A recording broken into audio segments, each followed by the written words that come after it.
Assalamualaikum warahmatullahi wabarakatuh. Perkenalkan, saya Lulu Sustiningsih, calon guru penggerak Angkatan 10 Kabupaten Situbondo. Dalam video kali ini, saya akan memaparkan aksi nyata saya tentang diseminasi budaya positif. Berikut videonya. Terima kasih. Assalamualaikum warahmatullahi wabarakatuh. Waalaikumsalam warahmatullahi wabarakatuh. Alhamdulillah, wassalamu ya sahabat ya saya hormati Bapak Ibu Guru dan yang saya banggakan di calon penggerak yang saat ini akan menyampaikan destinasi tentang budaya positif. Kalau sebelum itu, mari kita buka cari dengan pembacaan umur kitab, mudah-mudahan lancar dan berkah. Amin. Al-Fatihah. A'udzubillahi minasyaitonir rajim. Ar-Rahmanir Rahim. Shiratal ladzina an'amta 'alaihim.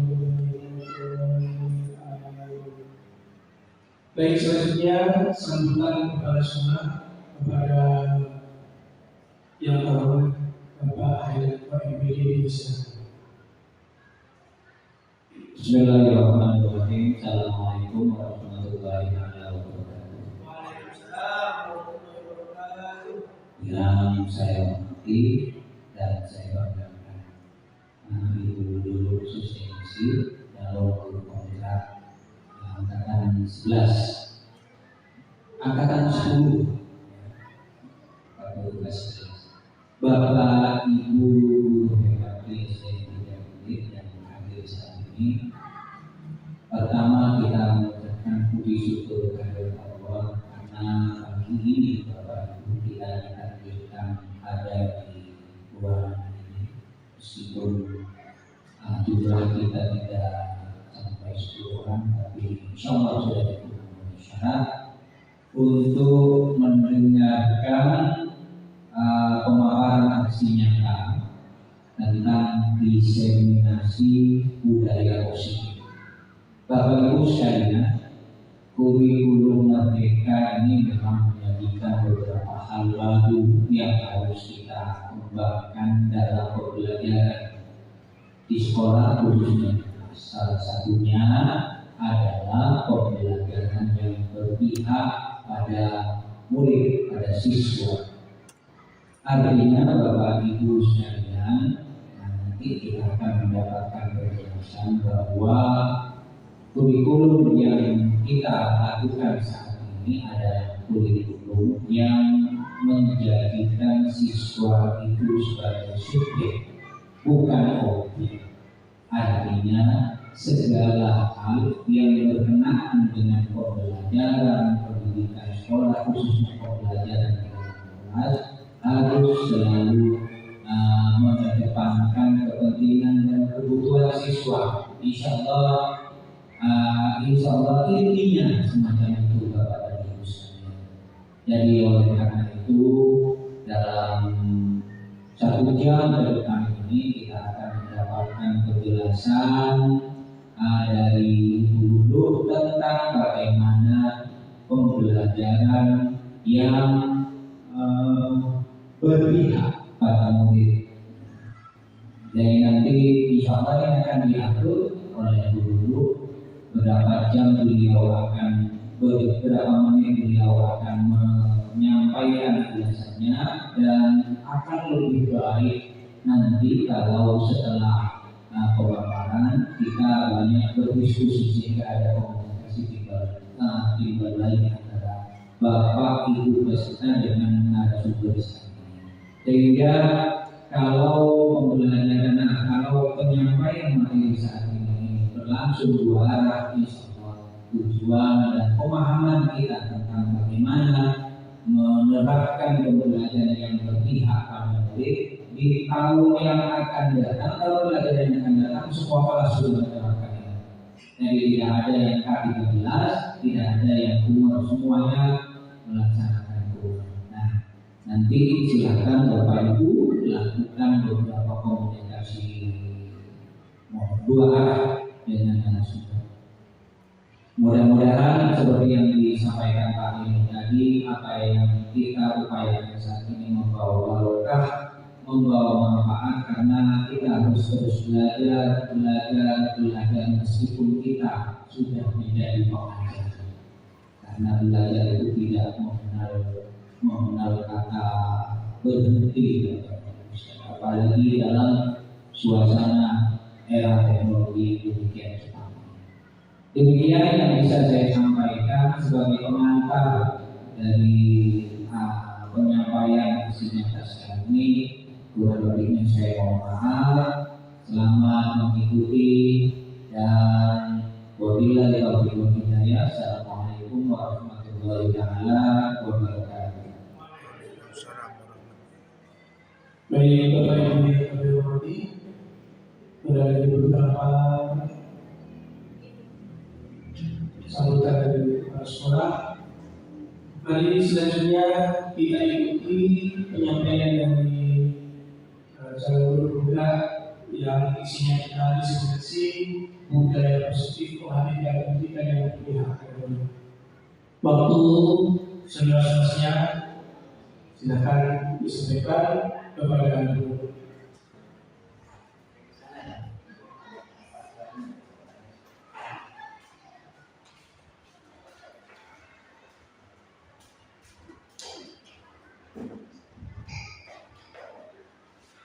Baiklah Bapak Ibu, terima kasih banyak atas waktu yang disempatkan. Assalamualaikum warahmatullahi wabarakatuh. Yang saya hormati Bapak Kepala Sekolah SD Negeri Tegalib, Bapak Ibu guru hebat SD Negeri Tegalib yang berbahagia dan yang sangat kami banggakan. Puji syukur kehadirat Allah Subhanahu wa Ta'ala, karena dengan rahmat dan hidayahnya kita diberikan kesempatan untuk bisa bertatap muka menghadiri diseminasi budaya positif, di mana ini merupakan salah satu tugas yang harus saya selesaikan dalam pendidikan guru muda. Baiklah Bapak Ibu guru hebat, akan saya mulai saja. Sebelum saya mulai, saya akan menyapa Bapak Ibu guru semua. Bagaimana kabarnya Bapak Ibu guru hebat SD Negeri Tegalib? Luar biasa. Alhamdulillah, luar biasa. Yes, seperti itu ya Bapak Ibu ya.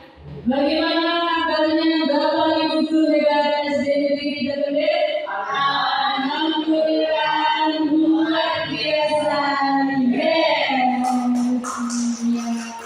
Alhamdulillah sekali Bapak Ibu guru hebat yang ada di SD Negeri Tegalib ini tampaknya sangat bersemangat sekali.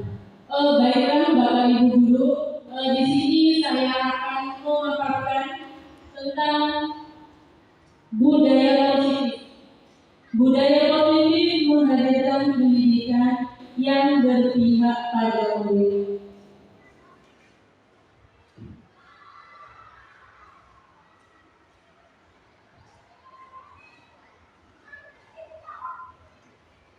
Baiklah Bapak Ibu, sebelum kita bicara tentang di budaya positif, kita tahu bahwa budaya positif di sini merupakan perwujudan dari nilai-nilai atau keyakinan universal yang diterapkan di sekolah. Jadi budaya positif ini dapat mendorong murid untuk mampu berpikir, bertindak, dan menciptakan sebagai proses dalam memerdekakan dirinya, sehingga murid mampu mandiri dan bertanggung jawab. Di sini adalah pengertian dari budaya positif.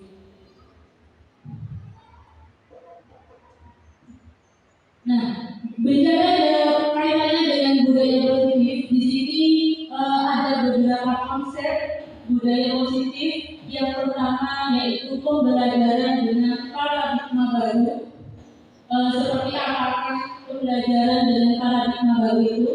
Kemudian disiplin positif dan nilai-nilai kebajikan universal, motivasi perilaku manusia, kebutuhan dasar manusia, posisi kontrol guru, keyakinan kelas, dan yang terakhir nanti kita akan membahas tentang segitiga restitusi. Baiklah Bapak Ibu, pembelajaran dengan paradigma baru. Pembelajaran dengan paradigma baru ini merupakan pembelajaran yang dirancang berdasarkan prinsip pembelajaran berdiferensiasi.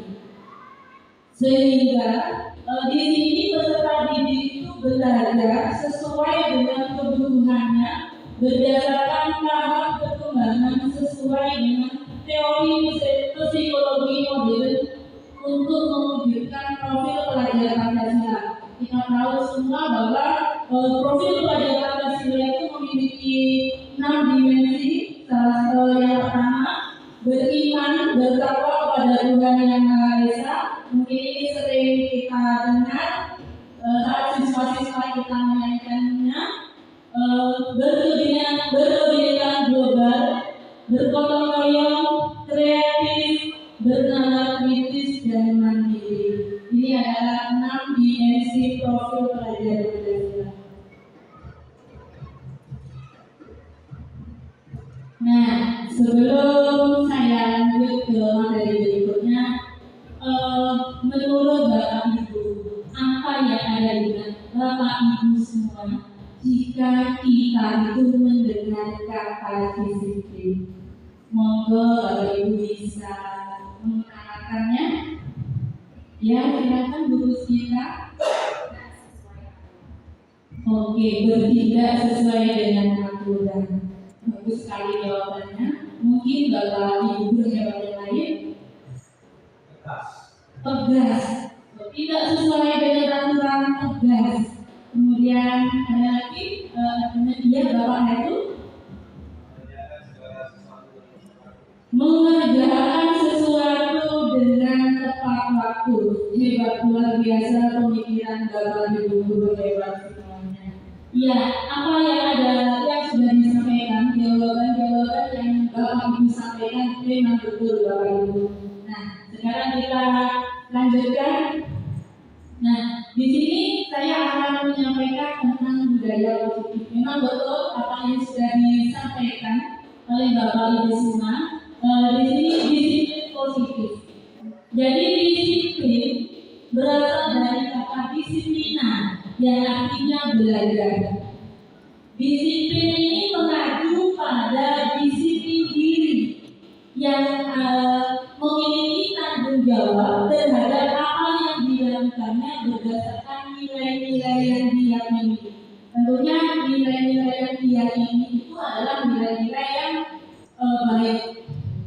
Nilai-nilai yang mengacu pada nilai-nilai kebajikan universal.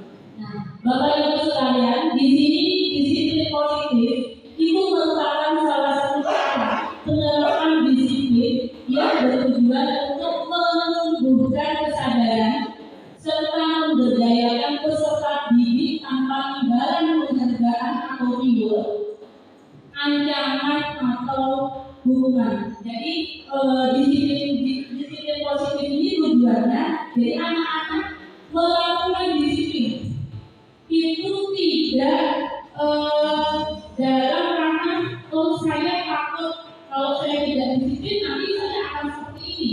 Tetapi anak-anak melakukan segala sesuatunya itu atas dasar kesadaran diri.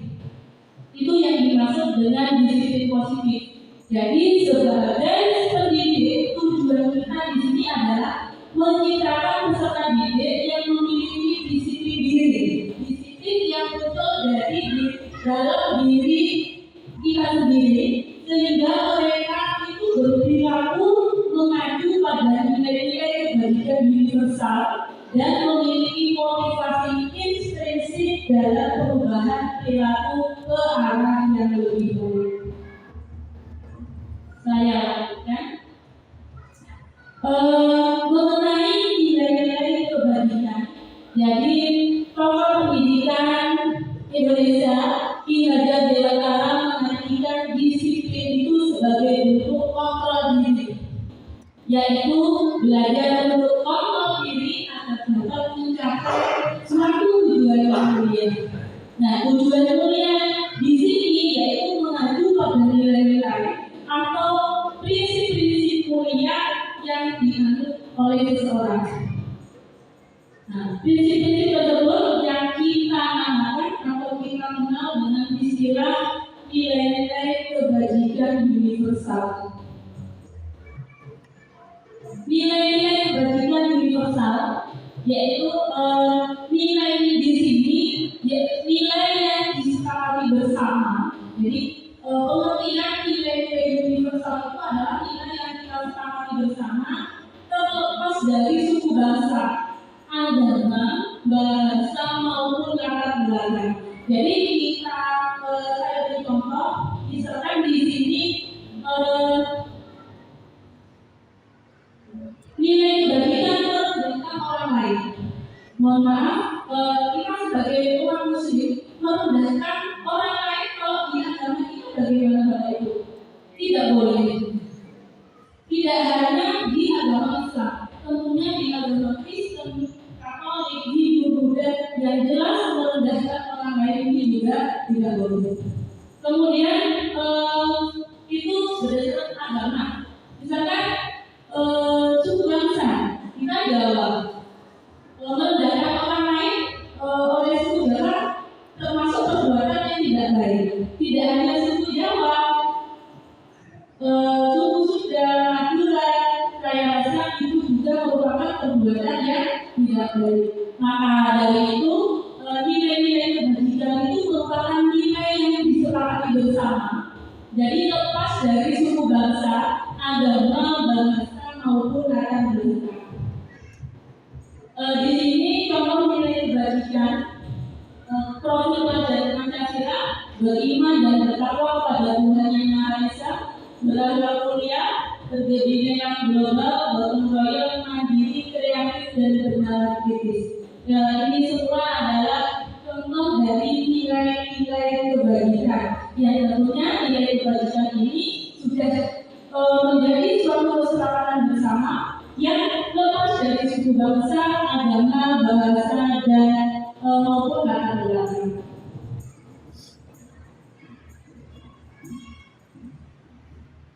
Baiklah Bapak Ibu, barusan kita belajar bersama tentang nilai-nilai kebajikan universal.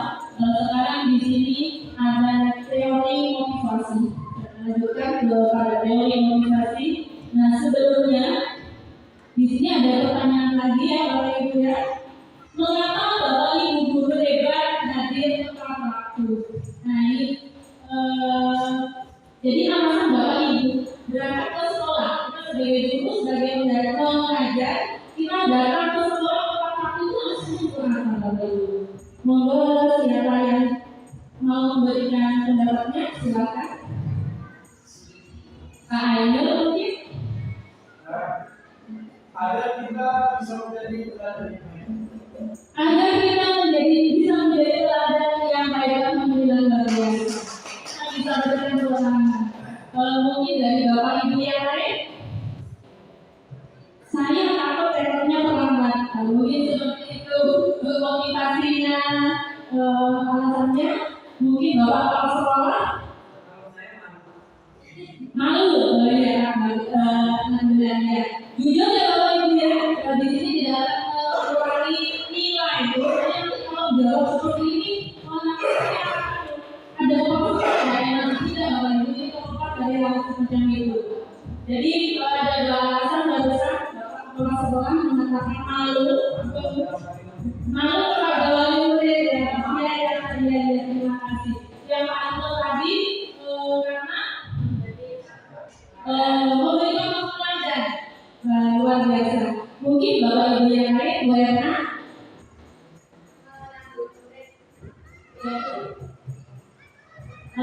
ini number grade ya, ini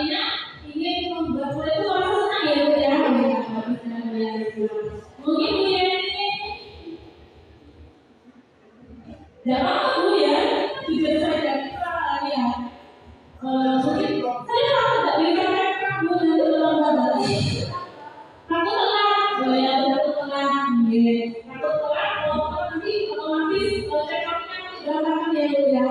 Oke, luar biasa jawaban Bapak Ibu semua. Jadi kaitannya dengan apa yang sudah Bapak Ibu sampaikan dari terkait mengapa Bapak Ibu guru itu hebat hadir Bapak di sekolah. Di sini Bapak Ibu ada 3 motivasi perilaku manusia. Jadi dia dosen dalam bukunya yaitu menyatakan ada 3 motivasi perilaku manusia. Yang pertama untuk menghindari ketidaknyamanan atau hubungan. Nah, untuk menghindari ketidaknyamanan atau hubungan.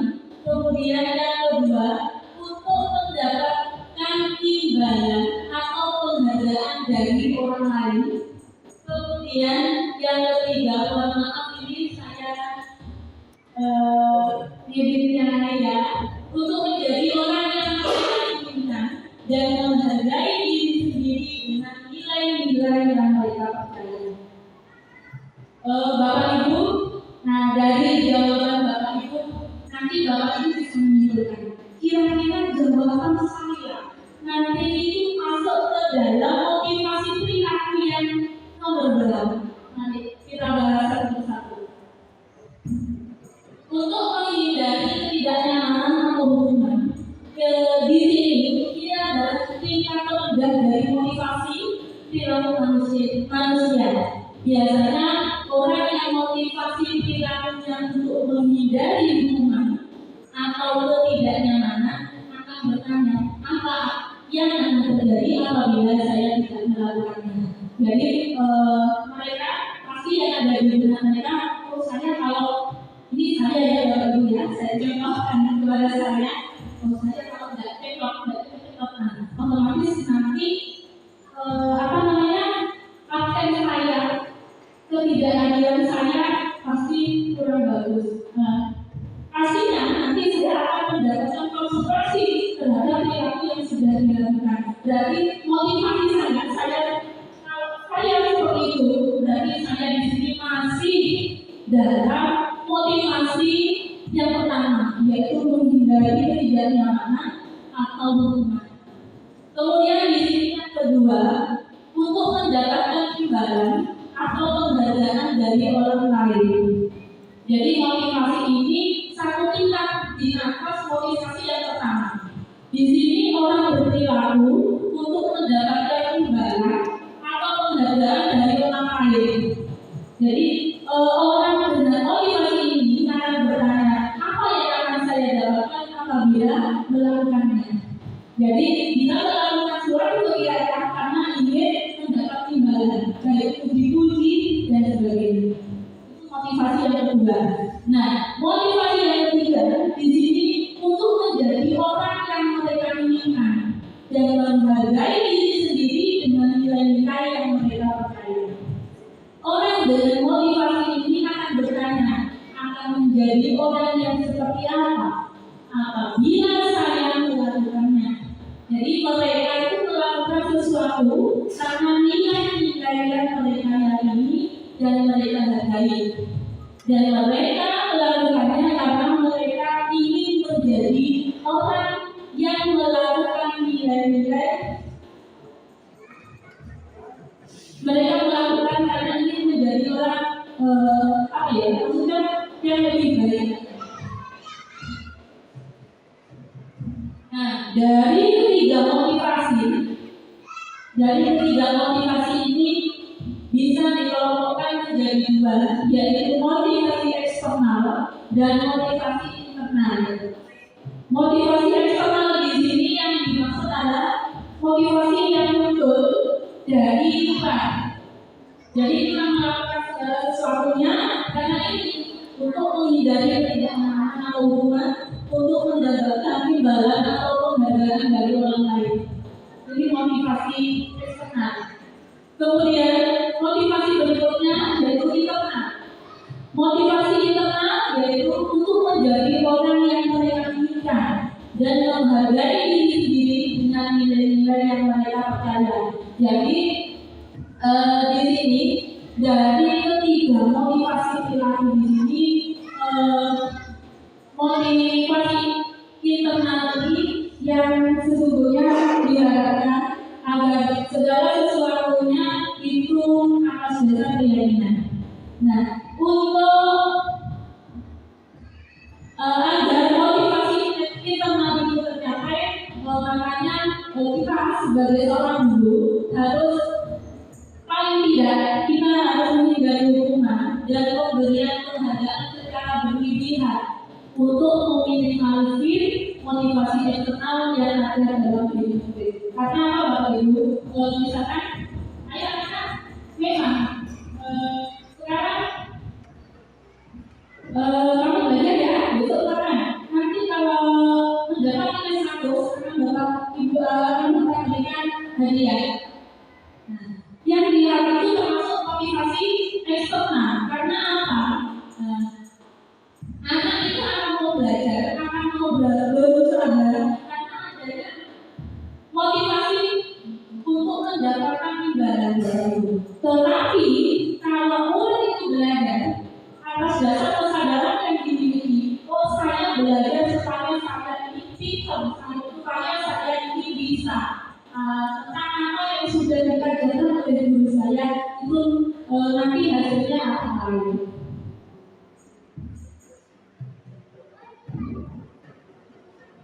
Tadi mengenai 3 motivasi perilaku, sekarang saya lanjutkan pada hukuman dan penghargaan. Di sini ada sebuah kasus Bapak Ibu, akan saya bacakan, kita simak dan kita tanggapi bersama. Iva kurang menguasai pelajaran matematika, sehingga pada saat pelajaran tersebut berlangsung, dia lebih banyak berdiam diri atau menggambar di buku pelajarannya. Pada saat guru matematikanya Pak Seno menanyakan pertanyaan Iva menjadi tutup dan tak sengaja menjatuhkan tasnya dari kursi serta tiba-tiba menjadi gagap pada saat berupaya menjawab. Seluruh kelas pun tertawa melihat perilaku Iva yang berbicara tergagap dan terkejut tersebut. Pak Seno pada saat itu membiarkan teman-teman Iva menertawakan Iva yang tergagap dan malu luar biasa, dan malah minta Iva untuk maju ke depan dan berdiri di depan kelas sambil menunjuk hidungnya karena tidak bisa menjawab pertanyaan Pak Seno. Kelas makin gaduh dan anak-anak pun tertawa melihat Iva di depan kelas memegang ujung hidungnya. Menurut Bapak Ibu guru hebat, bagaimana pendapat Bapak Ibu terhadap tindakan Pak Seno? Jadi kita sebagai pendidik ya Bapak Ibu, dengan adanya kasus seperti ini tentunya kita bisa sharing. Mungkin bagaimana silakan yang mau memberikan jawabannya. Monggo Pak Iman, ya. Sikap Pak Seno menurut saya kurang bagus karena yang pertama dia menginspirasi atau mempermalukan Iva. Ini bisa menjadikan utang bahkan bisa merusak Iva. Yang pertama, yang kedua, hukuman itu saya kira harus disesuaikan dengan porsinya. Harus tepat pada dasarnya. Kalau seperti ini, saya kira tidak perlu dihukum. Malah dimotivasi, ditanyakan kenapa seperti itu. Itu harus ditanyakan secara pribadi, tidak dibuat teman-teman sehingga tidak tahu. Saya kira terima kasih. Iya, baik. Kalau jawaban yang luar biasa. Baik Bapak Ibu, terima kasih atas jawaban yang sudah disampaikan oleh Pak Ibu. Jawabannya sangat luar biasa begitu. Jadi kita sebagai guru, ya kita tidak boleh semena-mena melakukan segala sesuatunya berdasarkan kehendak kita. Jadi kita juga harus memperhatikan kebutuhan siswa kita, karakteristik siswa kita itu yang mana harus kita lakukan. Jadi kita tidak boleh seperti benar ya, seperti yang disampaikan Pak Inul, apabila kita mendukung apakah yang akan terjadi berikutnya. Tentunya betul yang disampaikan Pak Inul, IFA tersebut pastinya akan merasa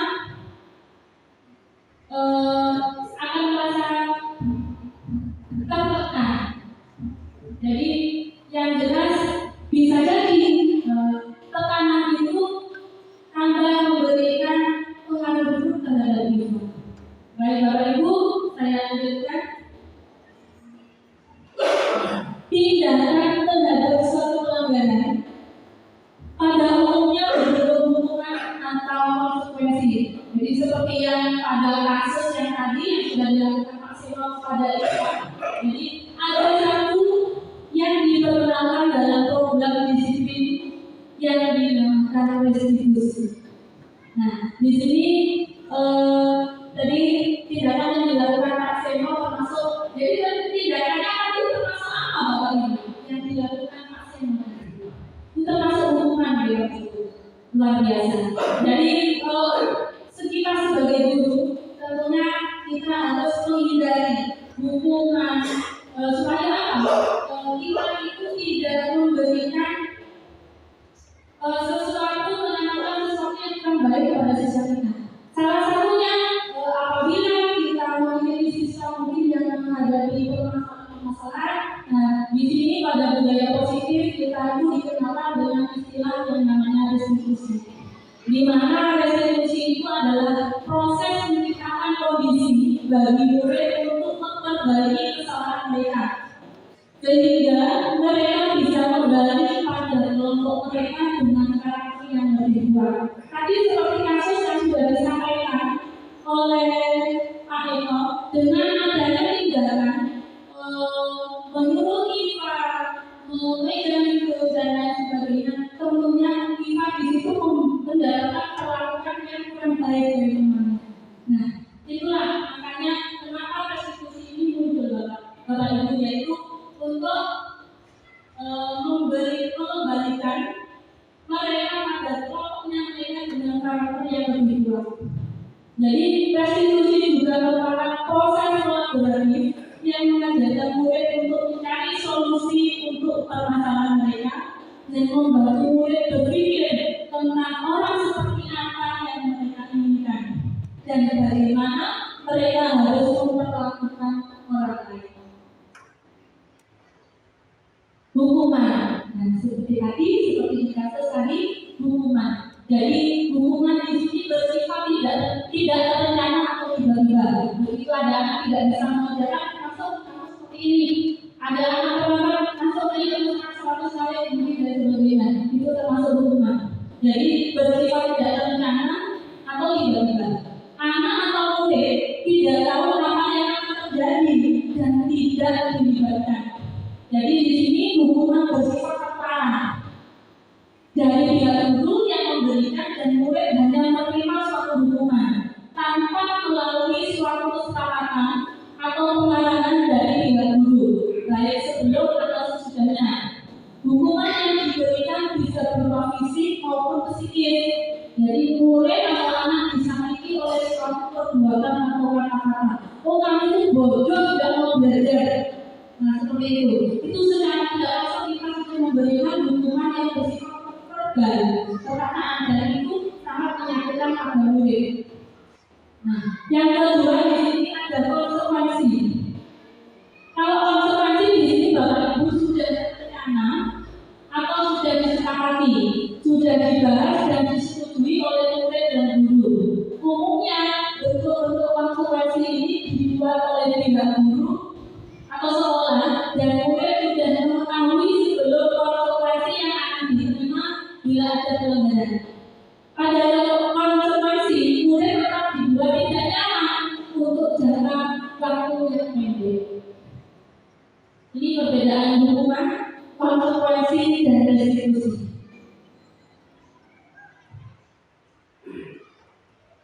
Nah, di sini ada beberapa tindakan karena Bapak Ibu tadi sudah menyimak bersama apa itu restitusi, hukuman, dan konsekuensi.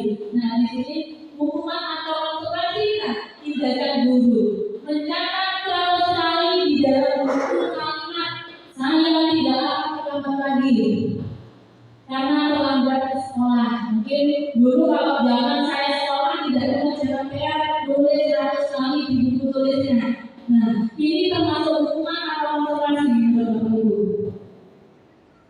Mencatat 100 kali di dalam buku kalimat saya tidak akan terlambat lagi karena terlambat ke sekolah. Termasuk apa Bapak Ibu? Termasuk? Ini tergantung menurut saya. Ya, Termasuk. kalau sudah ada kesepakatan bagaimana ada tulis Pak 100 kali kan, terus itu termasuk konsekuensi. Kita mau mencatat seperti itu tiba-tiba punya dia masuk hukuman menyiksa itu. Kan ya, berarti nomor 1 itu hukuman juga Bapak Ibu. Nah, di sini ada yang ternyata kalau tadi di dalam buku kalimat saya tidak akan terlambat lagi karena terlambat ke sekolah. Bagaimana? Termasuk hukuman? Hukuman. Oke, yang kedua, kami memiliki lapangan basket 2 kali karena terlambat lagi di sekolah. Hukuman. Membersihkan coretan yang dibuatkan di meja tulis. Konsekuensi. Murid diminta untuk push-up 15 kali karena tidak menggunakan masker ke sekolah.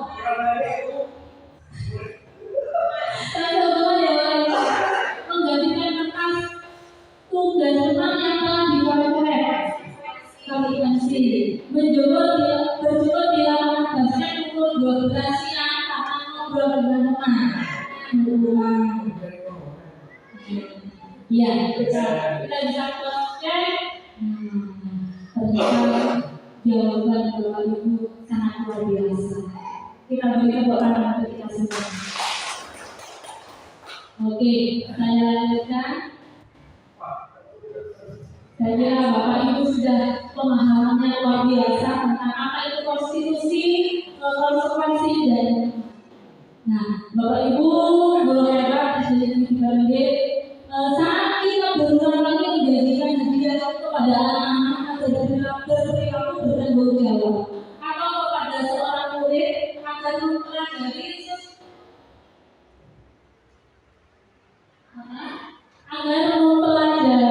sesuatu yang baru atau kepada seseorang yang agar melakukan pekerjaan yang berkualitas, kita berasumsi mereka tidak dapat melakukannya atau mereka tidak akan memilih untuk melakukannya. Jadi ini penghargaan itu ternyata Bapak Ibu itu ada pengaruhnya. Efek jangka pendek, jadi kita memberikan penghargaan kepada seseorang, bahkan kepada siswa kita itu ternyata ada pengaruhnya. Efek jangka pendeknya di sini penghargaan itu tidak efektif. Kemudian penghargaan dapat merusak hubungan, penghargaan menurunkan kualitas, penghargaan mematikan kreativitas dan penghargaan menghibur. Nah, di sini saya berikan salah satu contoh penghargaan merusak hubungan. Terkadang kita sama-sama dalam satu proyek yang di kelas. Ayo anak, nanti yang berikan satu akan beri hadiah. Terkadang ini satu contoh. Murid yang biasanya peringkat 1 tiba-tiba itu biasa di peringkat 2 atau peringkat 3. Otomatis dengan adanya motivasi pembelajaran, pemberian hadiah tersebut itu bisa merusak hubungan. Dalam artian apa? Terkadang anak itu merasa iri. Jadi itu sekarang dapat hadiah. Ada yang merasa perasaan muncul atau timbul perasaan itu yang dikatakan bahwa penghargaan itu merusak hubungan. Jadi yang semula anak-anak itu baik karena satunya mungkin karena mendapat hadiah dari guru karena sudah melakukan hal luar biasa. Jadi bisa bukan kemungkinan siswa itu akan hubungan antara kedua siswa itu bisa tidak baik seperti itu. Penghargaan menurunkan kualitas. Penghargaan menurunkan kualitas ini contohnya seperti ini, Bapak. Ayo anak-anak, nanti kita lanjut ya. Kalau yang dapat nilai tertinggi akan guru beri hadiah buku. Nah, bagi anak mungkin ada salah satu anak di kelas Bapak Ibu karena kebetulan anaknya berada di ekonominya apa? Anak cuma buku. Yang apa? Berbeda banyak lah tiga WC seumpama seperti itu. Nah, dengan adanya penghargaan tersebut ini bisa menurunkan kualitas murid. Jadi yang dimaksud menurunkan kualitas itu yang memang cuma hadiahnya buku. Itu Bapak Ibu. Saya lanjutkan. Restitusi.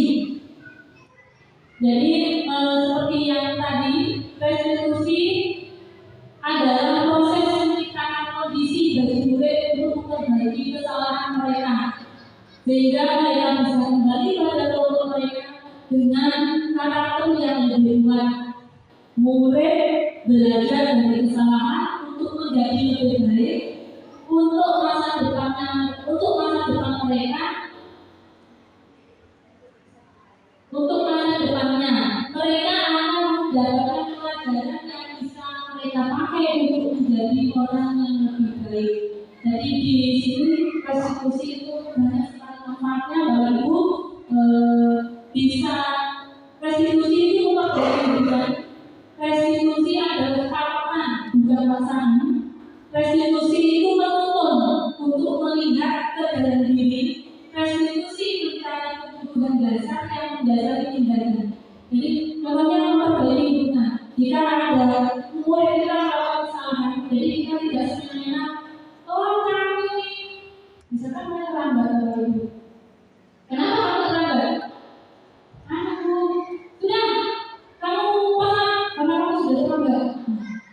Kita tidak sadar, disadari pernyataan yang jelas. Apa yang kita sampaikan kepada murid tersebut kita sudah melukai perasaannya. Tetapi kalau kita melakukan restitusi, paling tidak kita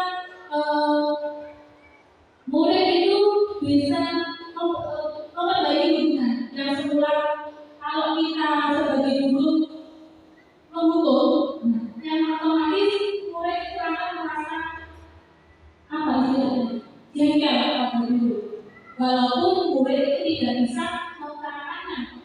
Tetapi kalau kita melakukan restitusi pada siswa, pada murid, otomatis murid itu akan lebih menghargai dan lebih baik lagi.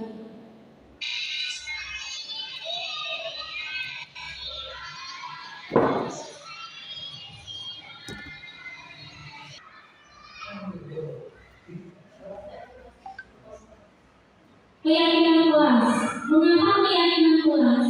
Mengapa tidak peraturan kelas?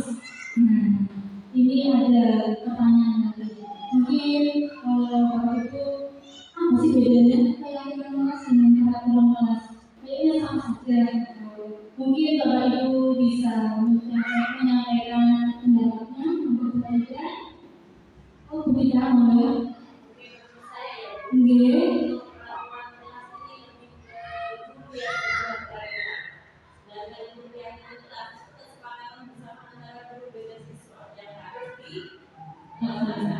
Luar biasa.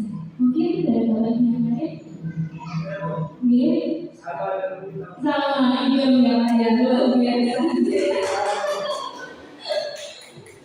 Luar biasa ya. Mengapa keyakinan kelas? Mengapa tidak peraturan kelas saja? Oke, di sini mengapa kita memiliki peraturan? Menggunakan dalam pada saat mengendarai motor. Mengapa kita kalau ada pertanyaan seperti ini jawabannya apa? Mengapa kita memiliki peraturan tentang penggunaan menjaga keselamatan. Supaya tidak dikira bahwa biasanya seperti itu yang menyusui luar biasa. Mengapa kita memiliki peraturan tentang penggunaan masker dan menggunakannya setiap saat? Jadi di sini alasannya keselamatan dan keyakinan. Nah, inilah yang kita sebut dengan keyakinan itu. Seperti tadi ada yang luar biasa jawabannya sudah disampaikan Pak Iwan, keselamatan. Jadi kita memakai helm tidak hanya untuk supaya peraturan tidak diberikan. Jadi tidak seperti itu saja. Nah, keyakinan di sinilah itu yang merupakan dari bagian dari nilai-nilai kebajikan di Indonesia. Ini ada contoh keyakinan kelas Bapak Ibu. Jadi bekerja sama menjaga kebersihan kelas, saling peduli, menghargai dan membantu sama lain, menjaga dan meletakkan barang sesuai tempatnya, mengerjakan tugas tepat waktu dan aktif di kelas. Jadi kalau kita amati contoh dari keyakinan di sini itu ada apa? Kita itu bebas dalam memahaminya. Baik, saya ambil contoh saja tepat waktu dan aktif di kelas. Nah, ini termasuk keyakinan kelas. Beda dengan peraturan kelas. Kalau peraturan kelas bunyinya lainnya tidak berbeda. Bukan tepat waktu dan aktif di dalam kelas, tapi bisa jadi dilarang tidak boleh terlambat masuk di dalam kelas. Nah, kalau kita benar tidak boleh terlambat masuk di dalam kelas, kemudian dengan tepat waktu di dalam kelas, kira-kira kita itu mendengarnya berbeda dengan ini. Dilarang terlambat, tidak boleh terlambat masuk kelas, kemudian tepat waktu dan aktif di kelas. Kita mendengarnya saja bagaimana? Kita akan berbeda ya. Kita akan lebih senang mendengarnya yaitu tepat waktu yang pasti ya, tepat waktu dan aktif di dalam kelas. Nah, itulah Bapak Ibu kenapa harus keyakinan kelas dan kok bukan peraturan kelas. Jadi apa yang disampaikan pendapat dari guru kita tadi sangat luar biasa. Jadi kalau peraturan itu lebih memaksa sebenarnya, dilarang terlambat ke sekolah. Jadi kalau sudah dilarang peraturannya otomatis pasti ada hukuman atau konsekuensi apabila kita melanggar. Tetapi Bapak Ibu kalau sudah keyakinan kelas, jadi mulai itu sudah sadar. Jadi kesadaran diri atas pilihannya. Maka dari itu keyakinan seperti yang disampaikan guru kita tadi, kalau keyakinan dibuat berdasarkan kesepakatan antara murid dengan guru. Jadi seperti apakah keadaan kelas yang kita inginkan? Jadi anak-anak bisa menyampaikannya melalui mungkin menggunakan kertas post-it yang bisa guru lakukan. Jadi menampung semua aspirasi dari siswanya. Guru saya tidak boleh terlambat. Nah, dari kata-kata itu kita bisa mengubahnya menjadi kata-kata kita membuat kalimat-kalimat yang kurang baik. Jadi kita ubah menjadi sesuatu yang menjadikan kesadaran diri. Saya lanjutkan. Kebutuhan dasar manusia. Kebutuhan dasar manusia itu adalah segala sesuatu yang kita lakukan untuk mendapatkan apa yang kita inginkan. Seluruh tindakan yang kita lakukan memiliki tujuan tertentu dan semua usaha terbaik yang kita lakukan adalah dalam rangka memenuhi kebutuhan dasar kita. Itu pengertian dari kebutuhan dasar manusia. Nah, di sini saya sajikan kasus lagi. Ibu Ambar, guru wali kelas 2A di SD Pelita Hati, sedang bingung menghadapi pula salah satu murid di kelasnya Doni. Beberapa anak di kelas 2A telah datang padanya dan mengeluhkan Doni yang seringkali meminta bekal makan siang mereka dengan paksa. Jika Anda menghadapi situasi seperti Ibu Ambar, apa yang akan Anda lakukan? Menurut Anda, kira-kira apa alasan Doni untuk melakukan hal tersebut itu apa? Jadi ini berkaitan dengan kebutuhan dasar manusia. Jadi kebutuhan yang harus dipenuhi. Ada berbagai alasan Doni melakukan itu. Jadi setiap perilaku itu Bapak Ibu tentunya memiliki tujuan. Kalau Bapak Ibu sebagai guru, ini biasanya sering dialami Bu Herma mungkin di kelas itu. Baik Bapak Ibu, saya lanjutkan. Nah, untuk kita bisa menyelesaikan permasalahan Doni tersebut, tentunya kita tahu dulu tentang 5 kebutuhan dasar manusia. Jadi 5 kebutuhan dasar manusia itu ada bertahan hidup, kasih sayang dan rasa diterima, kekuasaan, kebebasan dan kesenangan. Jadi kebutuhan bertahan hidup itu di sini meliputi makanan, pakaian, tempat tinggal, keamanan dan kesehatan. Kemudian kasih sayang dan rasa diterima itu meliputi rasa diterima, dipedulikan, berbagi, kerjasama, menjadi bagian dari kelompok. Itu termasuk dari kebutuhan kasih sayang dan rasa diterima.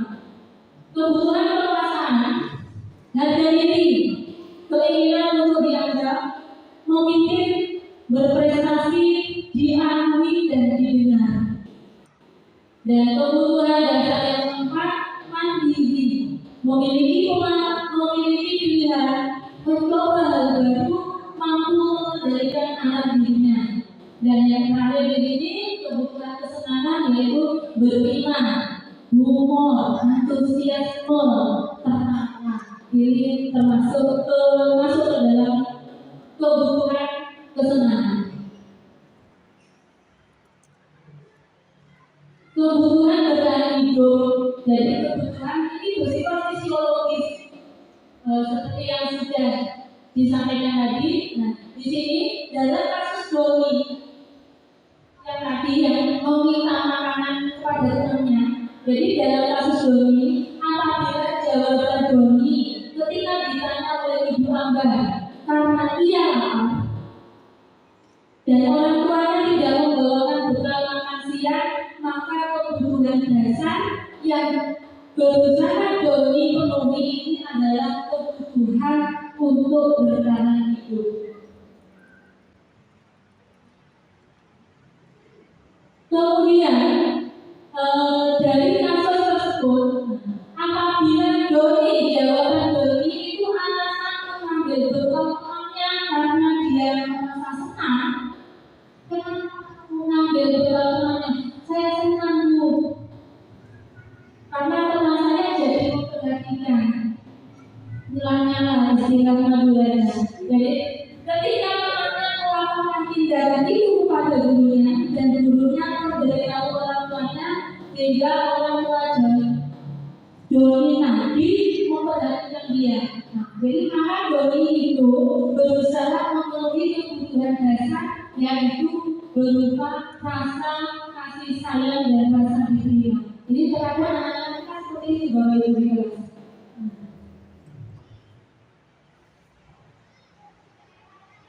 Nah, dalam kasus Doni, jadi jika Doni itu menjawab, dia akan dalam kasus tadi dia itu merasa hebat karena temannya jadi takut. Terkadang kita ada kita yang seperti itu. Maka sebetulnya Doni itu sedang berusaha memenuhi kebutuhan dasarnya akan kekuasaan. Dan apabila dari jawaban Doni tersebut, misalkan kenapa Doni mengejar bekal temannya? Karena ibunya selalu membawakan bekal yang sama. Oleh karena itu dia ingin mencoba makanan temannya yang beragam.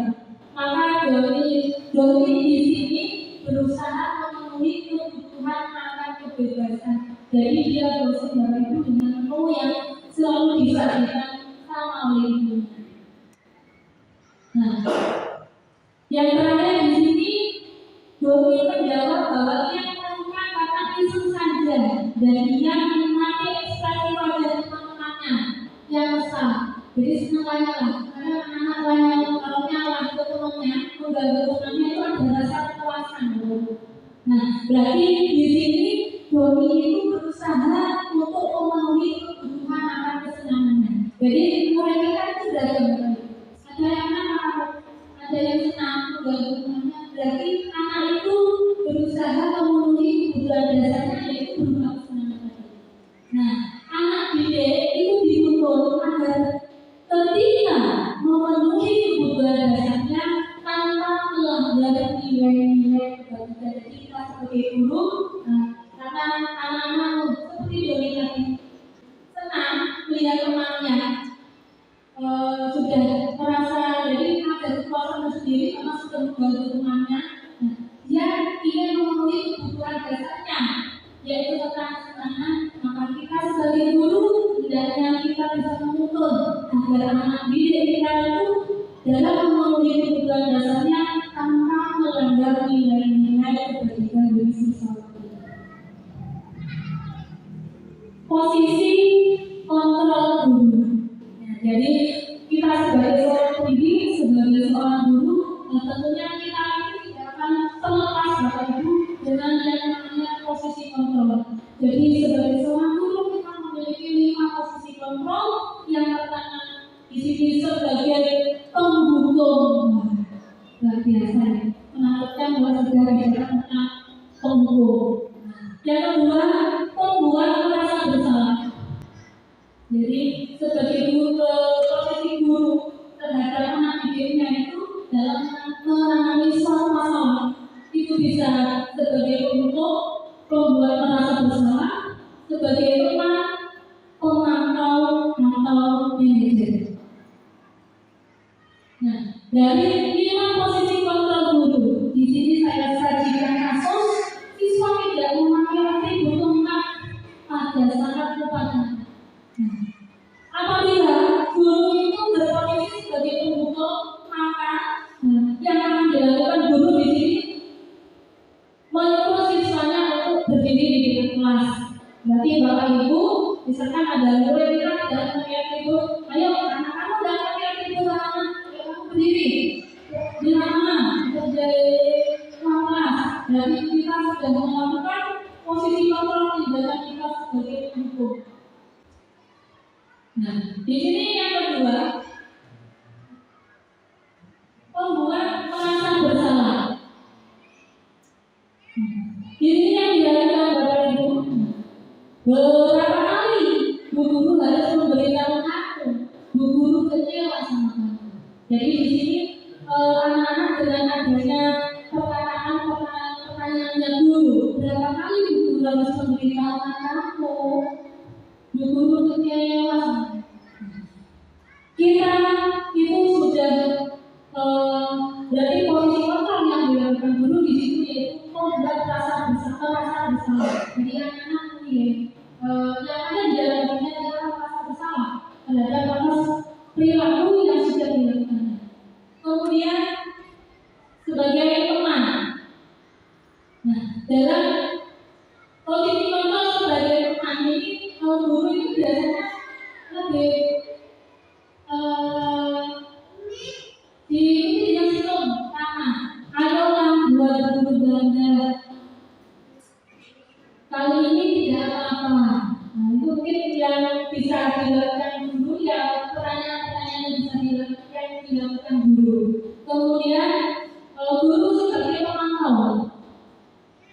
Posisi pemantau di sini, kamu sudah melanggar apa peraturan dan konsekuensinya. Biasanya guru jika ada pada posisi pemantau, guru akan menanyakan apa konsekuensinya apabila kamu sudah melakukan hal tersebut. Kemudian posisi kontrol yang kelima yaitu manajer. Mohon maaf Bapak Ibu.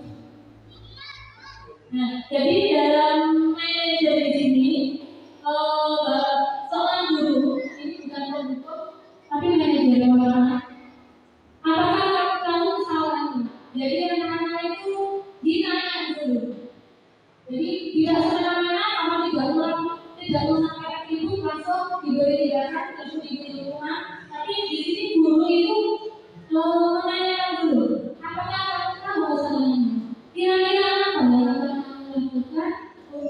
memperbaiki kesalahan di sini. Jadi anak-anak di sini diajak berkomunikasi begitu.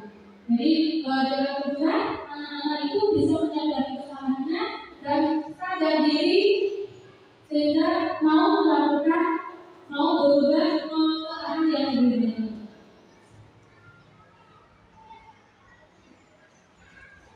Nah, posisi manajer. Guru berbuat sesuatu bersama dengan murid, mempersilahkan murid mempertanggungjawabkan perilakunya, mendukung murid agar dapat menemukan solusi atas permasalahannya sendiri seperti yang tadi. Jadi kita tanya dulu permasalahannya apa yang menyebabkan kamu seperti ini. Jadi kita ada interaksi, ada komunikasi yang akan posisi manajer ini mengacu pada restitusi yang dapat menjadikan murid sebagai manajer bagi dirinya sendiri sehingga tercipta identitas positif atau berhasil bagi dirinya sendiri. Jadi nantinya diharapkan dengan posisi manajer yang dimiliki oleh guru, guru itu bisa menumbuhkan kesadaran murid. Jadi murid bisa memperbaiki terhadap perilakunya tersebut. Di sini yang terakhir ada materi segitiga restitusi. Segitiga restitusi mungkin Bapak Ibu guru mereka sudah tidak asing lagi. Jadi segitiga restitusi di sini merupakan sebuah strategi yang dapat dilakukan sebagai proses menciptakan kondisi penuntun murid untuk memperbaiki kesalahan-kesalahan yang mereka lakukan. Jadi apabila kita memiliki murid yang bersalah, kita tidak langsung mengambil tindakan, kita menghukum. Jadi kita itu di sini menciptakan kondisi penuntun agar murid tersebut dapat memperbaiki kesalahan. Adapun tahapan dalam segitiga restitusi di sini yang perlu diperhatikan yaitu yang pertama menstabilkan identitas, kemudian validasi tindakan masalah, dan yang terakhir menanyakan keyakinan.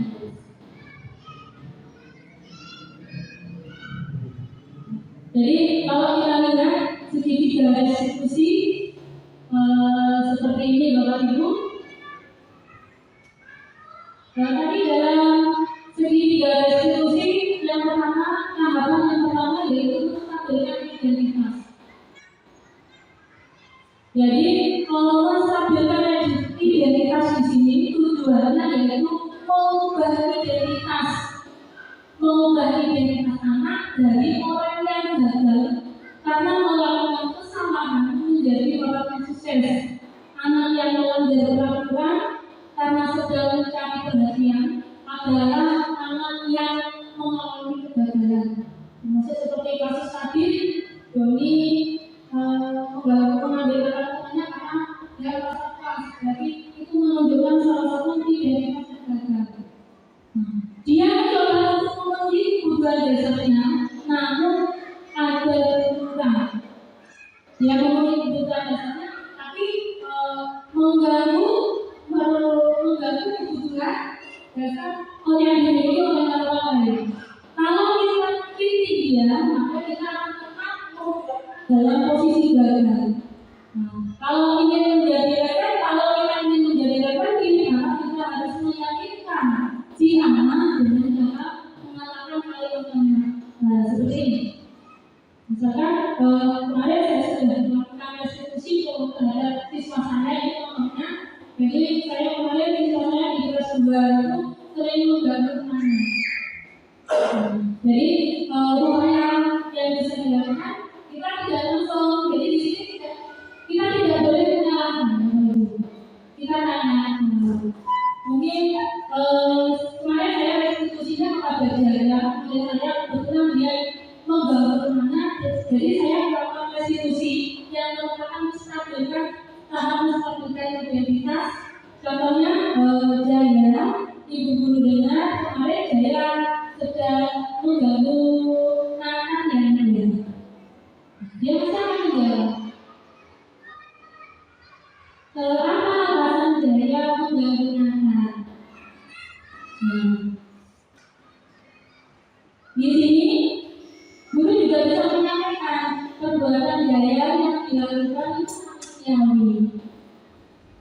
Jadi setiap orang tentunya pasti pernah melakukan apa hal yang pernah dilakukan oleh saya. Itu termasuk dalam tahapan menstabilkan identitas.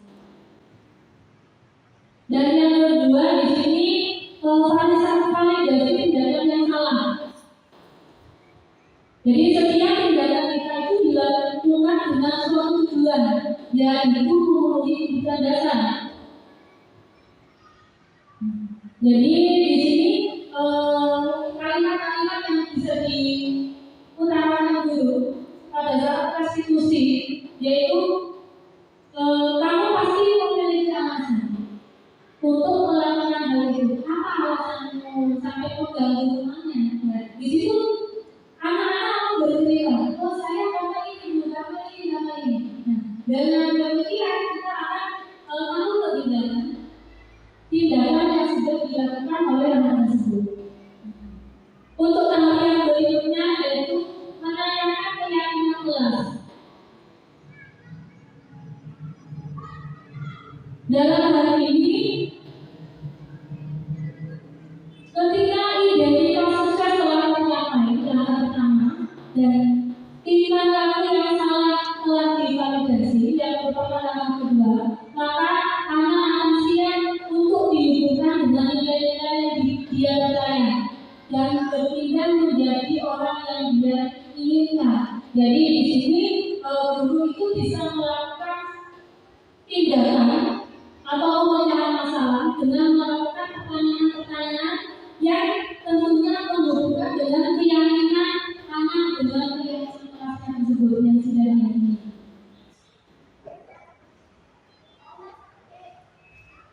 Seperti contohnya, apa yang kita percaya sebagai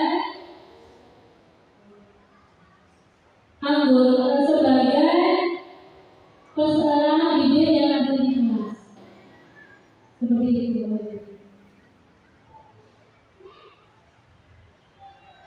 Nah, jadi di tahap ketiga, jadi di sini seorang guru itu bisa memberikan menunjukkan keyakinan kelas. Kita bisa mengingatkan agar peserta didik kita setelah mengapa kamu melakukan hal tersebut. Nah, kira-kira dari pembelajaran yang sudah dilakukan, keyakinan kelas apa yang sudah dilakukan? Pasti siswa itu akan menjawab. Nah, kalau seperti itu, supaya tidak terjadi lagi, apa yang harus kita lakukan? Apa yang harus kita lakukan supaya kejadian tersebut tidak terulang lagi. Nah, dari situlah Bapak Ibu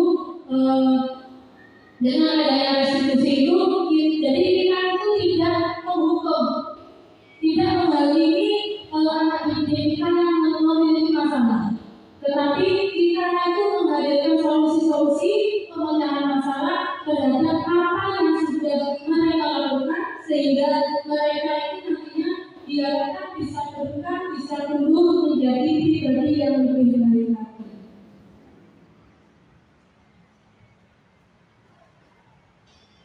Mungkin Bapak Ibu ada yang mau bercerita tentang apa yang sudah dialami di kelas, mungkin yang berkaitan dengan materi restitusi dan sebagainya. Silakan. Pak Ito mungkin karena tadi sudah menyimak, oh ya Bu, saya sudah melakukan restitusi seperti teman-teman yang guru sampaikan. Monggo Bu Gita atau Bu ibu-ibu guru yang lain, monggo Bapak. Silakan di depan Pak Ito.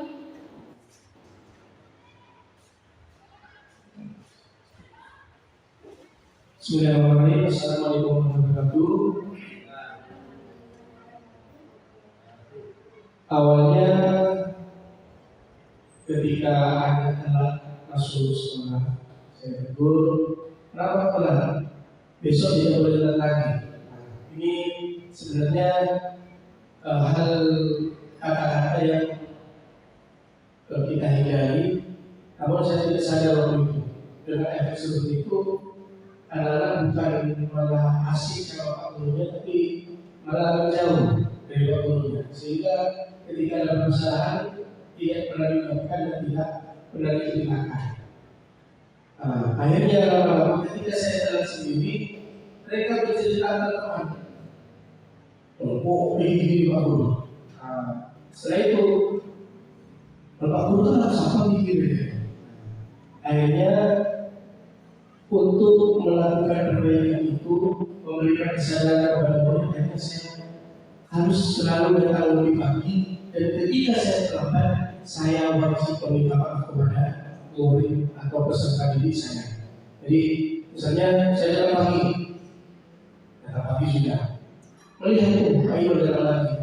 Suatu saat saya telat, kami berdoa masuk anak-anak mohon maaf Pak Ibu telat karena di obat tadi ada yang Pak Ibu sakit. Setiap telat, ya tapi tidak selalu telat ya. Setiap telat saja saya minta maaf. Akhirnya dengan kesadaran diri sendiri, mulai telat. Ketika datang langsung apa yang langsung meminta maaf. Pak, telat. Tadi baru sakit ya sudah ada apa. Dan kali jangan terjadi yang lama. Jadi efek itu untuk menjalankan kepada hati saya mulai dari diri kita sendiri. Terima kasih dulu. Iya, baik, terima kasih. Iya,